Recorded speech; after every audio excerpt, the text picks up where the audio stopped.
Have you ever stopped to think, really think about where we are? Not just your street or your city, but our full, complete cosmic address? If you had to mail a letter to Earth from the other side of the universe, what would you even write on the envelope? Well, let's figure that out. We're going to map our place in the cosmos line by line. First thing you have to get your head around is that our home isn't just sitting still.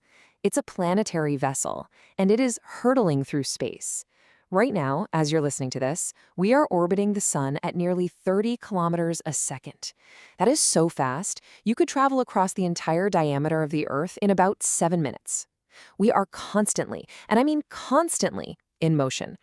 So to pin down our address in all of that motion, we have to start local and just keep zooming out step by step. We'll go from our familiar corner of space to the grandest scales you can possibly imagine. Think of it like we're building our address, one line at a time. All right, the first two lines, they're the easy ones. We live on a planet called Earth, third rock from the sun. And our planet is part of this gravitationally bound family of 8 planets we call the solar system. Cosmically speaking, that's our street and our city. Simple enough, right? But our solar system isn't just floating around in some random empty void. Nope, it's nestled inside a minor spiral arm of our galaxy. It's called the Orion Arm, and we're located about 28,000 light years away from the super chaotic center of the galaxy. You could call it our quiet cosmic suburb.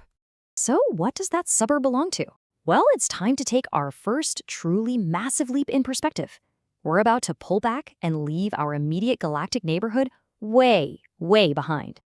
And here it is. This is our home base, the Milky Way galaxy. It's this beautiful, barred spiral galaxy, basically a swirling city of at least 100 billion stars. And our sun? It's just one of them. The sheer scale of this place is just hard to process. 100,000 light years across. Just think about that. A light year is the distance light, the fastest thing there is, travels in a whole year. So it would take a beam of light 100,000 years just to get from one side of our galaxy to the other. And yet, believe it or not, this massive, massive structure is really just the beginning of our journey. You'd think something as enormous as the Milky Way would be all on its own, but it's not. It's actually part of a small, gravitationally bound club of other galaxies. And that gives us the next line of our cosmic address. We are part of what's called the local group. It's a cluster of about 53 galaxies. Now, the Milky Way and the nearby Andromeda galaxy are the 2 big players here, and the rest are mostly smaller dwarf galaxies that kinda orbit around us. This is our galactic county, a collection of cosmic cities and small towns. Okay, prepare for another huge jump.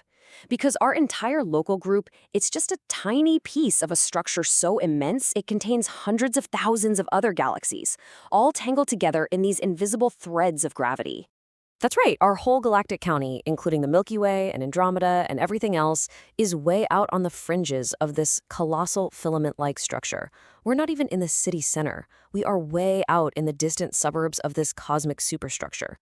Welcome to the Laniakea Supercluster. This is our cosmic state, or maybe even our country. Every single one of those points of light you see is an entire galaxy, and they are all moving together, kind of like a river, flowing toward a central point called the Great Attractor. And we're just one of them, along for the ride. Just try to wrap your head around that number. 100,000 galaxies, each one with billions, maybe even hundreds of billions of stars. The scale is it's almost beyond what the human brain can comprehend. But we have one final destination on our trip outwards. Okay, we are now going to zoom out to the largest possible scale we know of. We're going to the absolute boundary of everything we can possibly see from right here on planet Earth. This is it, the Observable Universe. It's basically a giant sphere of space with us at the very center. And the edge of that sphere represents the absolute farthest that light has had time to travel to reach us since the Big Bang. This is the final line in our cosmic address. 93 billion light years in diameter. Inside this one sphere is everything we have ever known and everything we ever will know. Every star, every galaxy, every supercluster, including our own Laniakea, is just an infinitesimally small speck inside of it. So there we have it. We've found our complete address. But what's the significance of this particular location? Is it just some random spot in a totally unremarkable universe? Or is there something special about where we are? And that question gets us into a major debate in science. Is our existence just a common, mediocre event in the universe? Or is it a near impossible miracle, which would make our cosmic address exceptionally special? On one hand, you've got the principle of mediocrity.